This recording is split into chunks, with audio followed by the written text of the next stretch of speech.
了熟睡，日落下沉醉，光透过我指尖消退，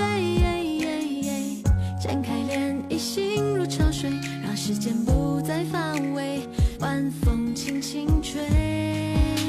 想来一杯暖气泡水，一口夏天的陶醉，阳光真明媚，我和你刚好搭配，加点冰，有微醺的风味，不要再皱眉。你像气泡水，蔓延心动的滋味，发梢随风吹，我为你沦陷几回，等风醉，饮几杯，情似水，温柔太零碎，收不回。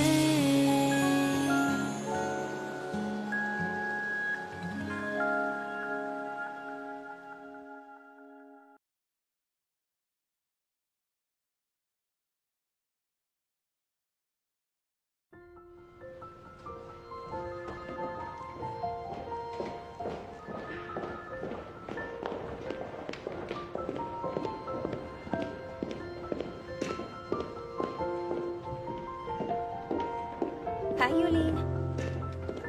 Kailangan mo ba ng tulong? Hindi na, salamat. Hayaan mong tulungan kita. Para naman kahit papano naging parte rin ako ng isang major interview. Balita ko, ikaw ang nirekomenda ng editor. Ikaw ang ace journalist sa magazine natin. Kaya dapat lang sa iyo yun mapunta. Yulin, siguradong tataas ulit ang sales next issue. Napaka-importante ng interview na to, kaya ibibigay ko ang best ko. Hindi na ikaw ang mag-i-interview sa kanya. Jongshui, bakit nire-review mo pa ang outline niya? Sa tingin ko kakaiba ang ugali ni Shian. Tiningnan ko ulit yung outline ko. Medyo conservative ang ibang tanong, pero pwede pang ma-improve. Kaya ko pang ayusin yan. Ayos ka lang ba? Nasiraan ka na ba dahil hindi ikaw ang mag-i-interview? Kahit ma-perfect mo ang outline mo, hindi ka rin naman babalikan ni Shian. Ang narinig ko, tinawagan ng editor-in-chief ang company at siyang nirecommend. Kaya kung iisipin mo, mas mahalaga ang tactics kahit na meron pang kakayahan. Marami pang iba dyan. Kahit na wala si Shian, may iba pang oportunidad. Maganda ang tactics pero hanggang isang interview ka lang. Dapat maganda rin ang article mo. Kulang ako sa tactics. Hahasain ko na lang ang sarili ko. Ay, sayang naman. Hindi mo na ako matutulungan na makita ang itsura ni Shian. Pogi kaya siya o hindi?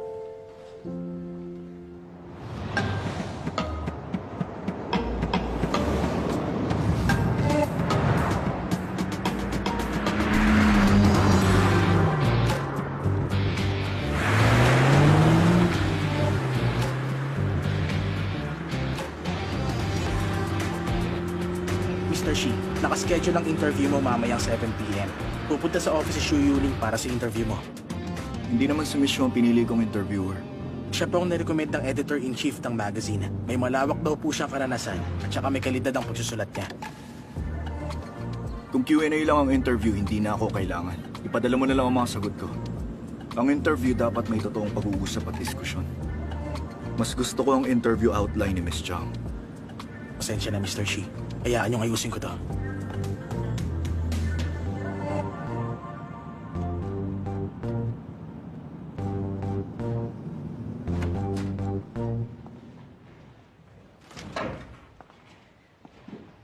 Missy, narito na ako. Okay, bye-bye.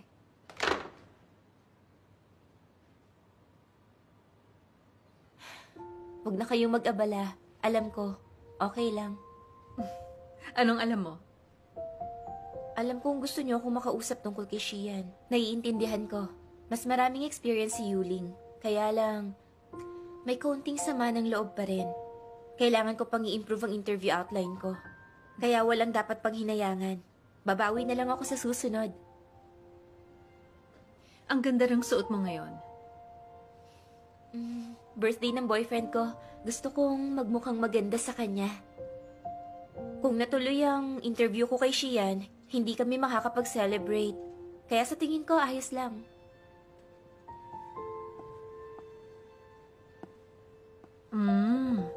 Ganun ba? Bakit, Missy?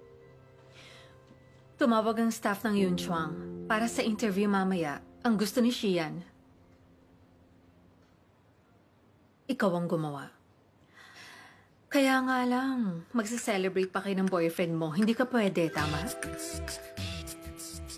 Ako ang gusto ni Shian. Oo, ikaw ang pinili niya. Mamayang gabi. Okay lang sa'yo, hindi ba? Oo, syempre, okay lang. Sure ka? Oo. Okay. Mamayang 7 p.m. Kakausapin ka ng assistant ni Shian para sa mga detalye. Okay, maghahanda na ako. Sandali lang. Paano naman ang boyfriend mo? Taon-taon naman siya nagbe-birthday. Bihira ang chance na ma-interview si Shian. Tatapusin ko na lang agad ang interview para makahabol pa kami.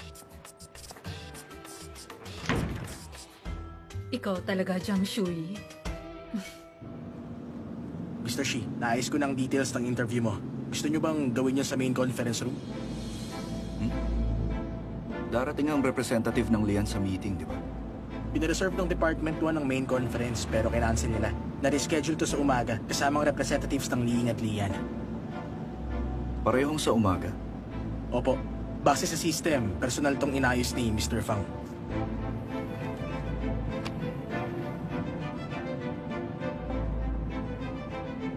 Fanlay, ibaba mo ko kahit saan. Babalik ako ron. Opo, Mr. Shi. Ha? Paano naman si Miss Jean? Sunduin mo siya. Bumalik kayo sa mansyon. Opo.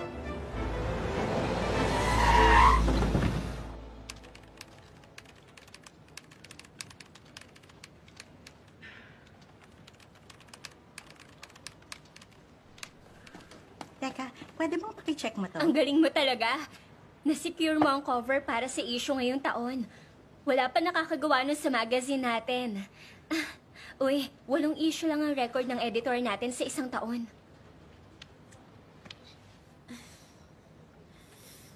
Uy, kape na naman. Ano ka ba? Ito ang inumin mo. Salamat sa pag-check ng Tingin mo, bakit kaya bigla nagpalit ng interview journalist ang Yun Chuang? Marunong lang kumilatis ang boss nila. Shishiyan? Mukhang tama ang sinabi mo tungkol sa kanya. Kung hindi, hindi niya gagawing successful ang Mingyon Yun Chuang sa loob ng ilang taon. Pero alam mo, medyo kakaiba talaga siya. Teka, alam mo nung may problema ang Mingyu Group, iniwan niya ang kumpanya ng pamilya niya at gumawa na lang siya ng sarili niya. Ano kayang iniisip niya? Alam mo ba kung gaano katindi ang mga chismis sa kanya? Yung iba, ang tawag sa kanya runaway prince. At saka, isa siyang duwag at makasarili. Meron ding issue. Sa girlfriend niyang artista, si Bailin. Sabi nila iniwan daw siya agad. Pero sa tingin ko, mukhang malakas ang loob niya. Sa kabila ng mga pagdududa, pinili niya pa rin ang landas na yon. Kailangan matatag ka.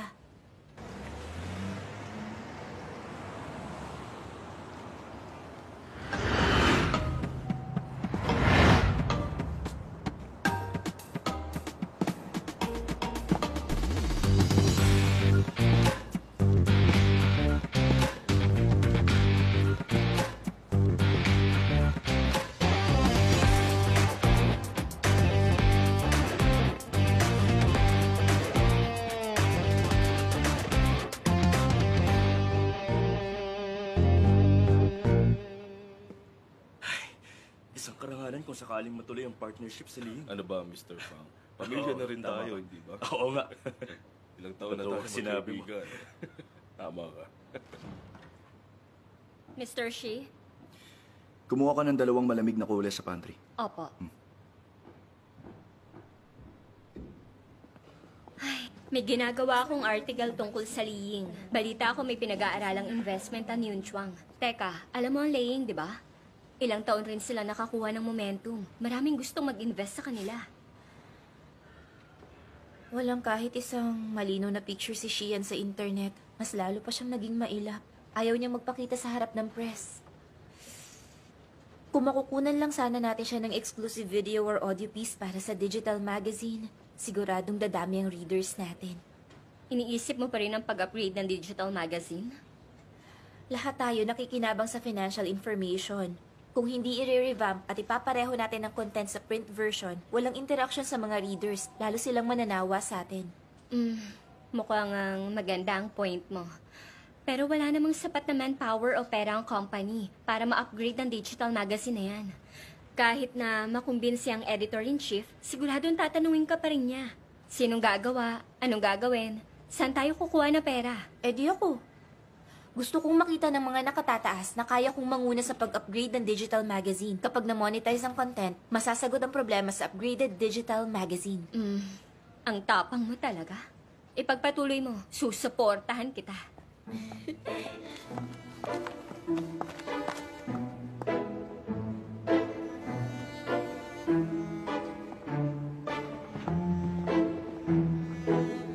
Dumalaw ka naman ng madalas sa akin. Hi, Mr. Shi. Mr. Shi. Malamig yan. Salamat, Mr. Shi. Siya nga pala.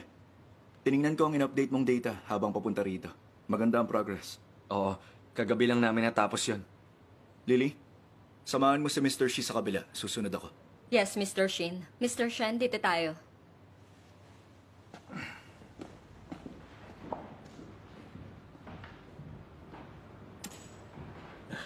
Mr. Shi. Mr. Shi yan, kung may request kayo, huwag kayong mahihiya. Huwag kang mag-alala, mahaba naman ang pinagsamahan namin ni Mingyu. Sa nakalipas na 2 taon, meron din kaming business deal sa papa mo. Siyempre, dahil sa mga pangyayari ng panahong yun, talagang gusto rin namin makatulong. Kaya naniniwala ako, magiging maganda ang pagsasama natin sa pagkakataong ito. Mr. Shi, may gusto ba kayong itanong sa kanya? Salamat. Na-review ko na ang tungkol sa sitwasyon ng Liying. Pero mas interesado ako sa kung ano ang future direction ng kumpanya niyo. Ang kumpanya namin ay kabilang sa mga nangunguna sa industriya ngayon. Tungkol naman sa Lian Technology, isa sila sa mga supplier namin dati. Wala itong kinalaman sa posisyon. Base na rin sa impormasyon nyo, kung ang pinakalayunin ng kumpanya nyo ay maglingkod sa mas malawak na publiko, nangangailangan ito ng karagdagang advancement sa technology. Sa ngayon, wala pa akong nakikitang solusyon. Mr. Shi, ganito kasi. Ang Liying ay isang matatag na kumpanya. Ang pag-i-invest sa kanila ang makakatulong sa atin na makapasok sa industriya. Isa pa, magandang relasyon ng Liying at Mingyu. Kumbaga, magkasama sa hirap at ginhawa. Tama yun. Naiintindihan ko. Malaki ang respeto ni Papa sa Liying. Ganun pa man, business is business. Kapag namumuhunan ka, binibili mo ang future value. Kung gusto nyo makipag-collaborate, magpakita kayo ng plano para ma-enhance ang core technology nyo. Isa pa, isa kaming investment company at hindi isang charity. Alam nyo yan, di ba? Maraming salamat sa pagpunta nyo.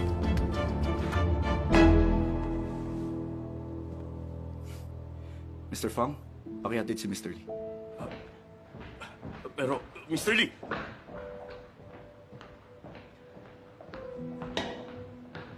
Mr. Lee!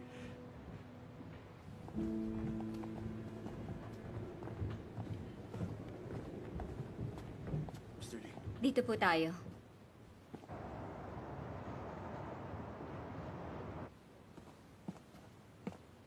Matatagalan pa ang technical breakthrough. Kapag nangyari yon, mapapalakas nito ang domestic chip production. Kaya ipagpatuloy mo lang yan at gumawa ka ng sarili nating patents. May tiwala ako sa'yo. Ibibigay ng Yunchuang ang lahat ng suporta. Salamat, Mr. Shi. Kung mareresolba natin ang issue sa pondo ng R&D, sigurado akong malaki ang magagawa natin. Bibisita ulit ako sa Lian bukas. Pag-usapan natin yan. Sige, alis na rin ako.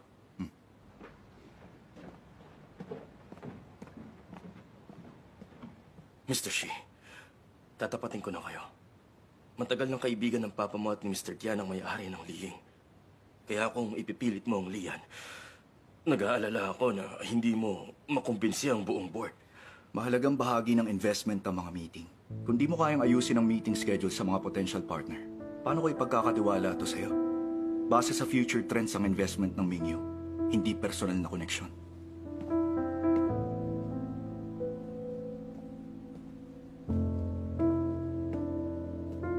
Mr. Tian, biglang dumating si Mr. Shi kanina. Hello, sir.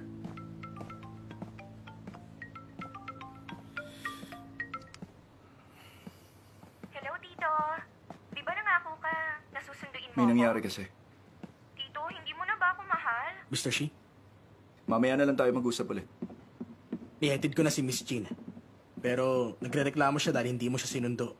Gusto niyang malaman mong nagtatampo siya. May sasabihin ka pa? Meron pa. Hindi ka raw makontak ni Mr. Guanji sa phone mo. Anong kailangan niya? May i-host siyang dinner sa Warner Estate. Pinipilit niya na pumunta ka. Busy ako. Inaasahan ni Mr. Guanji na yan ang sasabihin mo.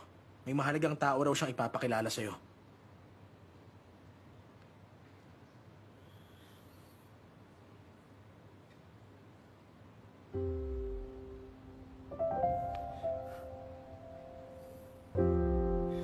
Sige, sabihin mo sa kanya pupunta ako.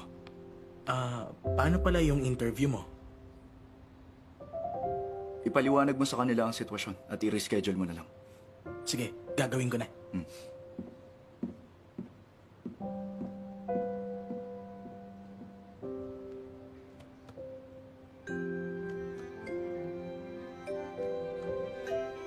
Hi, babe. Mag-overtime ka ba? Xingzhou, naalala mo ba yung sinabi kong interview ko kay Xian? Sinabihan ako ng editor ko na pinalitan ng journalist na mag-i-interview kay Xian. Ako na raw. Minsan na lang tayo mag-celebrate. Sorry talaga, Xingzhou. 2 buwan ko ring pinaghandaan ng interview ko kay Xian. Bihira lang ang pagkakataong to. Ako raw ang gusto niya. Kapag hindi ko ginawa, wala kaming cover story sa next issue. Alam mo naman na maraming kwento tungkol sa kanya. Wala pa siyang naging interview mula nung itinayo niya ang Mingyu Yunchuang. Ito ang una niyang exclusive interview. Sige, mag-celebrate tayo pagkatapos. Hihintayin kita sa baba ng office niyo. Pasensya na talaga, Xingzhou. Biglaan talaga. Ayos lang, naiintindihan ko. Matagal ka naghanda para sa interview na to. Kailangan mong sulitin to. Maraming salamat, Xingzhou. The best ka talaga. 7 p.m. ang interview ko. Pipilitin kong matapos agad. Masasamahan pa kita na mag-blow ng kandila sa birthday cake mo. Kapag tapos ka na, susunduin kita. Isasend ko ang location mamaya. Salamat talaga.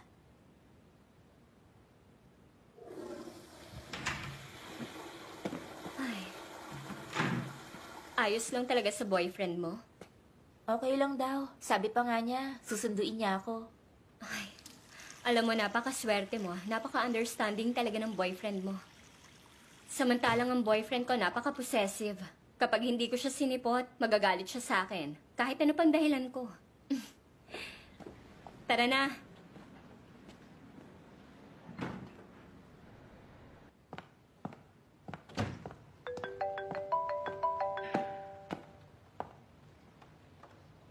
Hello, Miss Jiang. Ako si Chen Xiang ng Mingyu Yunchuang. Hello, Mr. Chen. Miss Jiang, kailangan i-cancel ni Mr. Xi ang interview mamayang gabi. I-reschedule na lang natin. Pasensya na talaga. Ha? Kailan kaya namin pwedeng gawin ang interview? Sa parehong oras, sa susunod na linggo. O sa ibang araw na pwede ka next week. Kung next week pa ang interview, wala kaming cover story para sa next issue.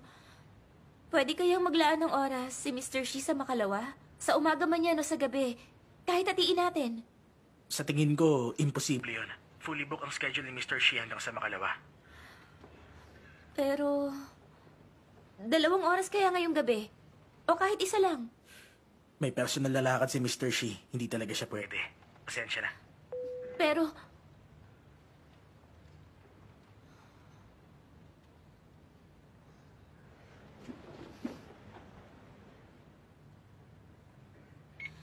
Hi, Shanshan. Favor naman dyan. Tulungan mo akong alamin kung saan pupunta si Xian ngayong gabi.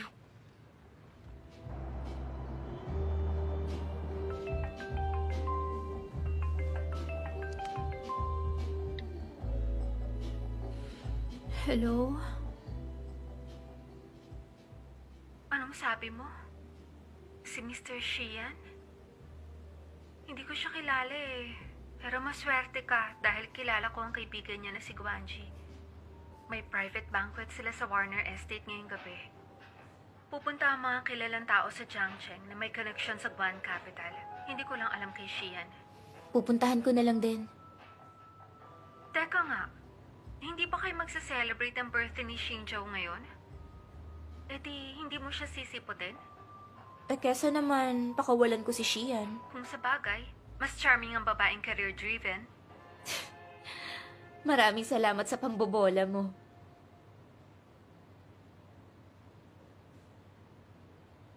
Warner Estate.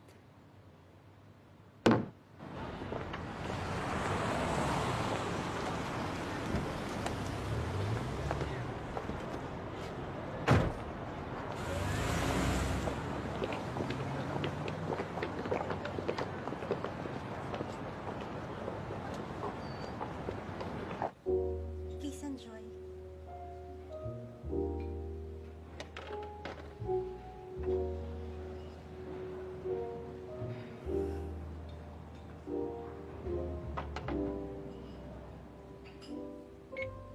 Magkita naman tayo.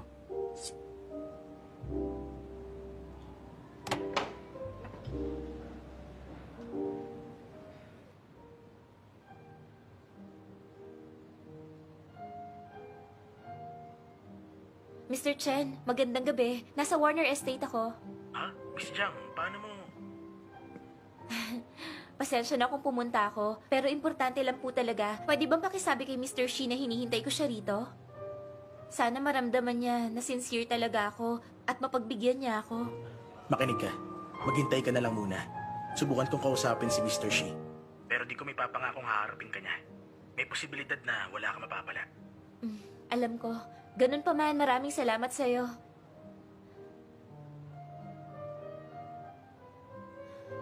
Inorganize ni Guanji ang banquet at pinapunta ang lahat para kumain at uminom.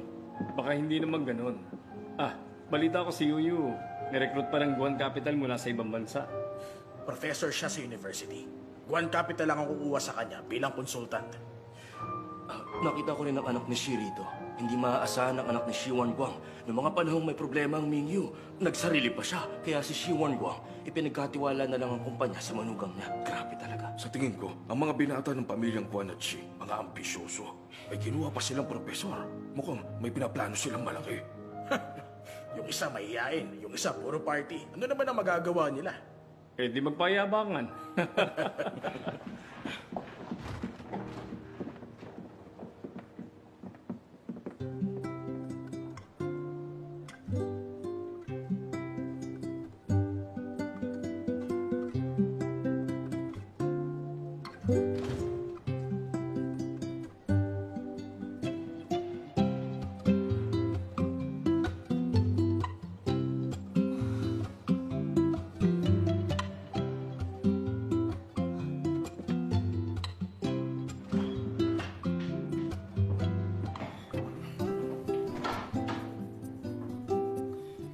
Malilate na naman ba si Guanji?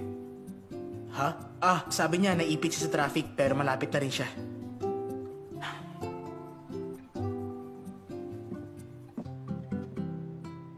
May kailangan ka pa ba? Si Miss Jiang ng Financial Introduce.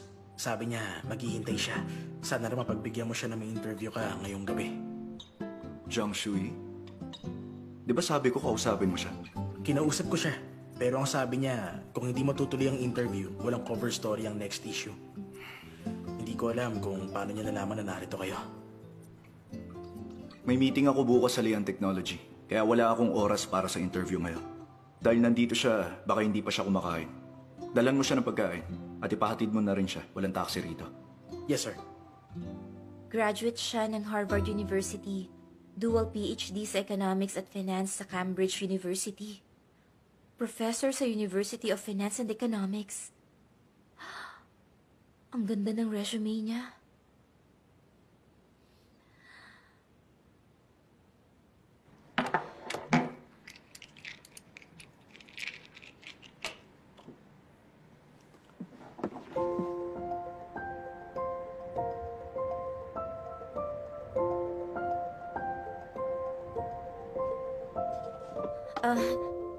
Salamat. You're welcome.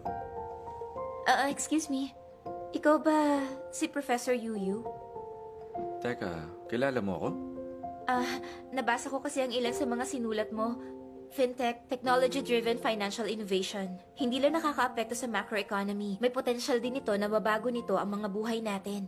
Malapit ang loob ko sa larangan na to dahil mahalaga ito sa buhay natin araw-araw. Tama ka. Kaya nga yun ang pinili kong research direction. Alam mo noon kasi, masyadong mataas ang konsepto ng finance at capital. Pero ngayon, inaalam natin kung paano ba at hanggang saan ito mababago ang buhay natin. Kung may pagkakataon ako, gusto kong bumalik sa alma mater at umaten sa lecture mo, Professor Yu. Huh? Doon ka rin pala graduate. Oo. Sa Financial Introduce ako ngayon bilang journalist. Professor Yu, pwede ba kitang i-add sa Mr. Shi. WhatsApp? Ano yun? Scan ko na. Sige. Siya si Jiang Shui ng Financial Introduce. Tapos na. Jiang Shui. Journalist ang ilalagay ko rito. Salamat. Jiang Shui. Ang nagwagi sa Person of the Year interview ay ang nagsulat ng Chu Ching Guo at ang matinding labanan sa pananalapi ay si Jiang Shui!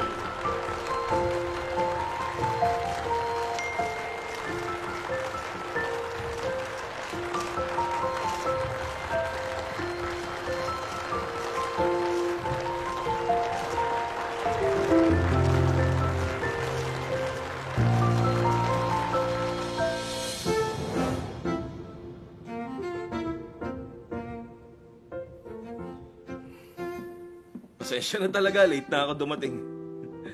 Guanji! Tagal na natin hindi nangangabayo. Pasensya na talaga. Ang balita ko kasi, nasa Shanghai ka raw. Nakabalik na ako. Kung ganun, magkita na lang tayo bukas. Sa pagkakaalam ko, hindi bukas sa media ang banquet na to. Tama. May hinihintay kasi ako na interviewee.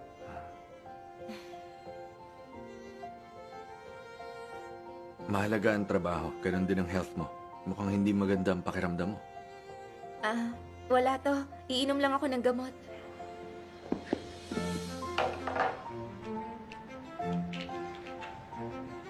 Mauna na kami sa loob. Sige.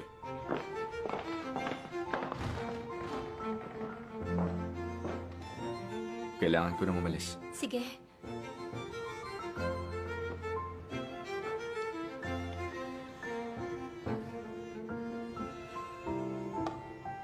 Pumasok na tayo.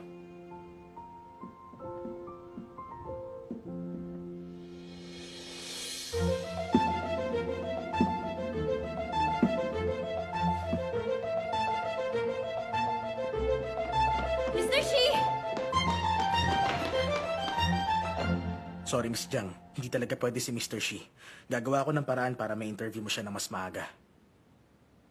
Siguradong gutom ka na. Kumain ka na lang muna. Ipapahatid na lang kita. Wag na. May sundo ako.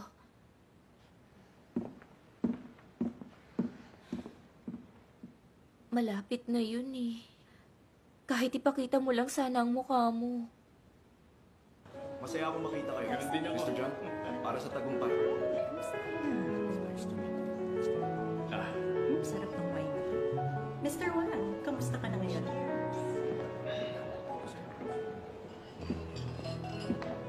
Hello, Professor Yu. Maligayang pagbabalik. Hello, Mr. Shi. Salamat. Nabasa ko ang research mo sa epekto ng financial constraints sa financing behavior ng mga kumpanya. Naiiba sa domestic perspectives. Nung nakaraang taon pa yon, medyo mahaba yon. Nagbago na ang pananaw ko ngayon. Tanggapin ang pagbabago. Masaya akong kinuha ka ni Guanji. Marami kaming pagkakataong humingi ng payo sa'yo. Sobra naman yon. Walang limitasyon ng Yun Chuang. Pagtulungan tayo.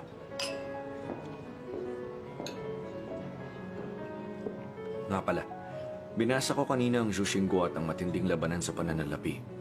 Matalas ang pananaw, magandang pagkakasulat, at nakaka-inspire. Baka gusto mo ring basahin kapag may oras ka. Medyo naaalala ko nga yun. Mahusay yung sumulat.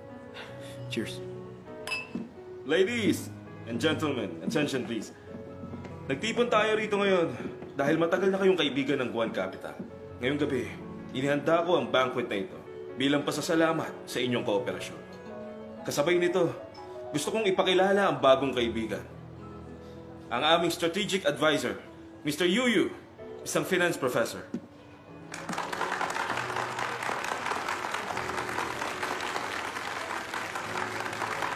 Salamat.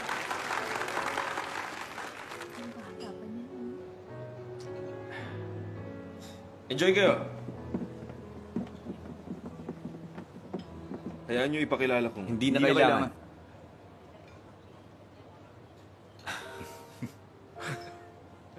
Yuyu, alam mo bang noon ka pa niyong gustong makilala? Teka, hindi ko pa siya nakitang naging ganyan, kahit sa mga babae. Totoo ba yan? Okay, may dapat tayong ayusin. At meron na tayong expert. Suportado tayo ng dad ko at sigurado ako ron. Kailangan nating manalo sa mga old-timers sa Yunchuang. Tungkol pala sa dad mo, gusto mong... Sandali lang. Huwag tayong magmadali.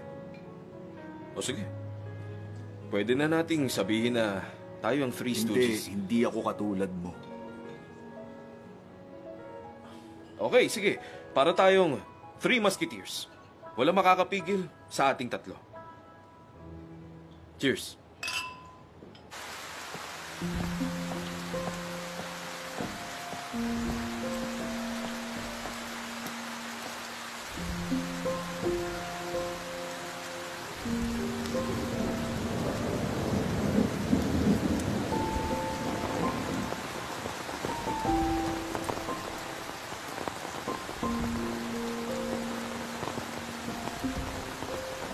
Shinjo, nasan ka na?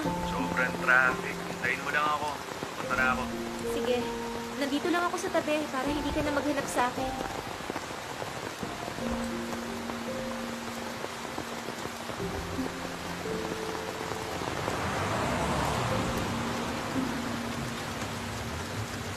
Hi, Miss Zhang! Long time no see ah! Anong ginagawa mo dyan? Long time no see, Mr. Zhang. May hinihintay lang ako. Pasensya na, hindi ako nagkaroon ng pagkakataong magpasalamat sa'yo ng maayos. Ang ganda ng sinulat mo para sa akin. O gusto mo ba ihatid na kita?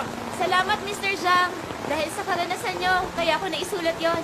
Parating na ang boyfriend ko. Huwag na kayo mag-alala. Okay, sige. Ingat ka. Uy, miss! Mag-isa ka lang ba? Gusto mo atid na kita? Malakas ang ulan. Mahirap makasakay. Salamat na lang po. Parating na ang boyfriend ko. Ba't mag-isa ka kung talagang may boyfriend ka? Hindi ba pwede mag-isa kahit may boyfriend?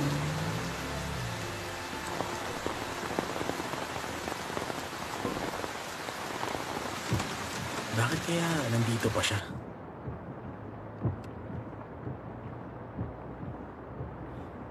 Hindi mo ba siya hinanapan ng masasakyan? Sabi niya may susundo sa kanya.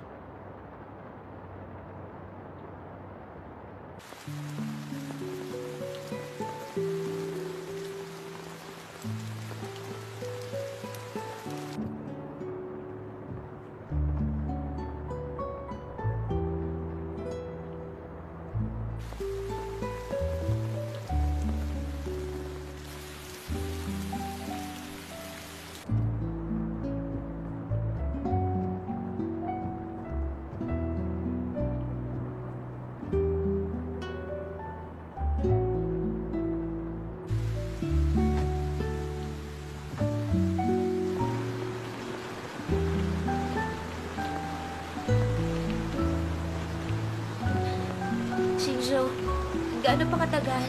Ang lamig na eh. Hindi kaya hindi pumunta yung sundo niya? Sa ganitong oras sa lugar na to? Sabayan pa ng ulan? Mahirap makasakay. Ilapit mo ang kotse.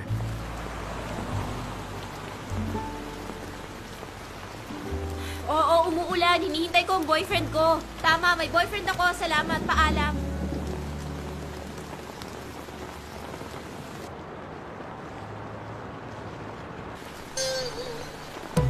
Hindi siya yun, di ba?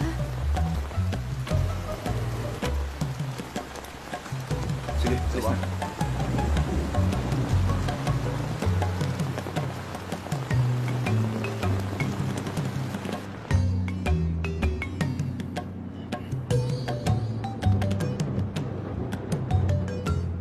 Hinihintay niya nga ang boyfriend niya. Hindi ko akalain na may boyfriend ka talaga siya. Ilang beses kaming magkausap sa phone. Palagay ko, madali naman siya pakisamahan. Siguro dahil hindi natuloy yung interview, tapos may mga taong kinukulit siya, at ang lamig pa, kaya naman, naiinis na siya kanina. Mukhang concerned ka kung may boyfriend nga siya. Wala. Hindi po. Ang sa akin lang, maganda talaga siya at masipag sa trabaho. Normal lang na magka-boyfriend siya. Sa tingin mo, maganda siya. Masipag sa trabaho? Siyempre naman, malaki ang tiwala nilang lahat. Lalaktaw po siya ng rango at magiging deputy editor. Jianxiang, may napansin lang ako. Ano po yun? Mas malaki ang talent mo maging marites kaysa assistant. Ay.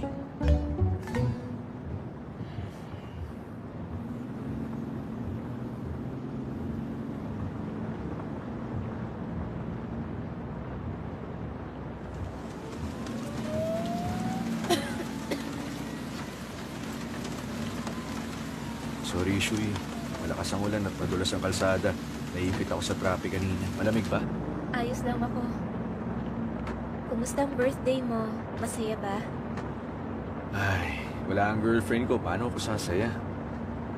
Pasensya na talaga. Sinong kasama mong nag-celebrate? May iba pa ba? Si Shufa? Nagkukulo na pala siya ngayon? Hindi matapang at kakaiba ang amoy. Maganda ang taste niya. Kapag nagkita uli kayo, tanungin mo siya kung anong kulo ng gamit niya. Sa tingin ko, bagay rin yun sa'yo. Kumusta interview mo? Mahabang kwento. Basta, nakakainis lang pag-usapan. Sige, huwag ka na mainis ha.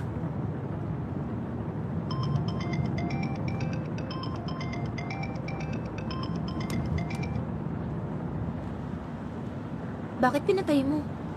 Sa'yo lang ako pagkatapos ng trabaho. Walang pwedeng tumawag. Sumama ka muna. Ipagluluto kita ng noodles. Huwag na. Masyado nang late. Hindi rin magandang pakiramdam mo. Bawi ka na lang sa susunod. Bakit napaka-considerate mo?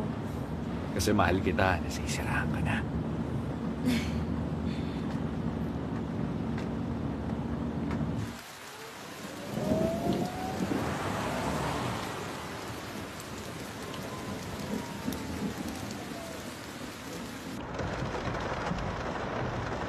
Birthday mo pa rin ngayon. Happy birthday, Shinjo. Salamat, babe. Papasok na ako.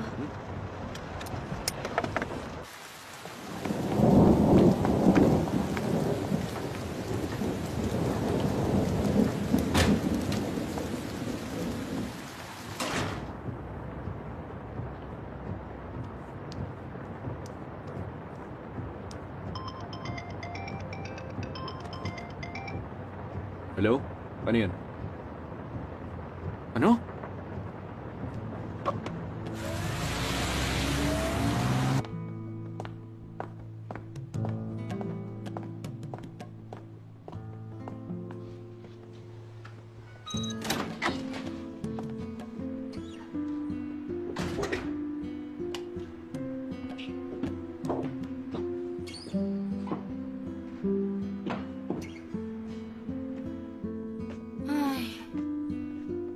Kailangan kong masabihan agad ang editor.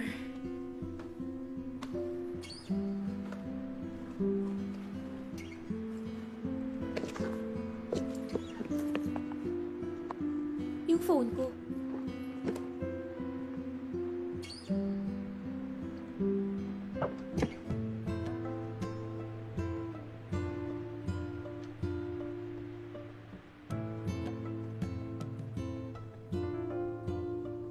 Ospital?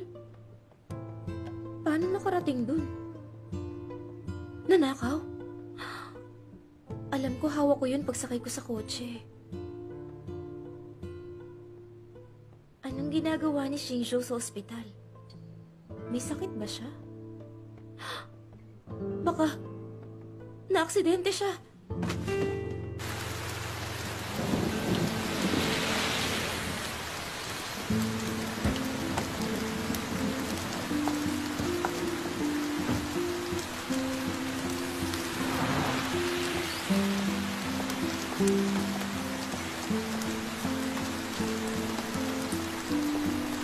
Nandito nga siya.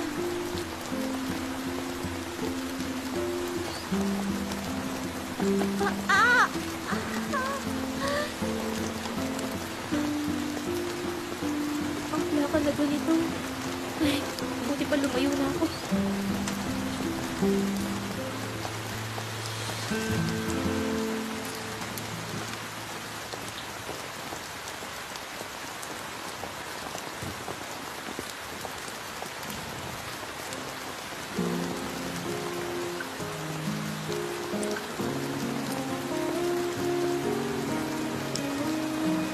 Kaibigan niya siguro.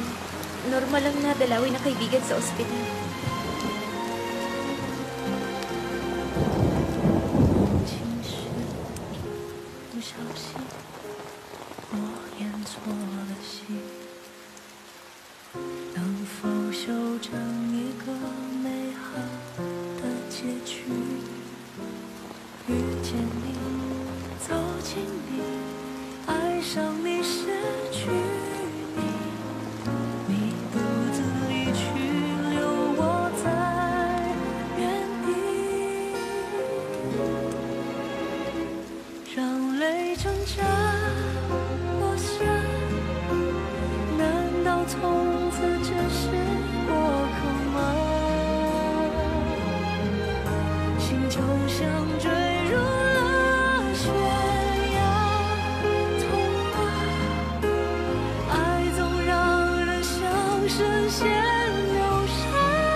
深陷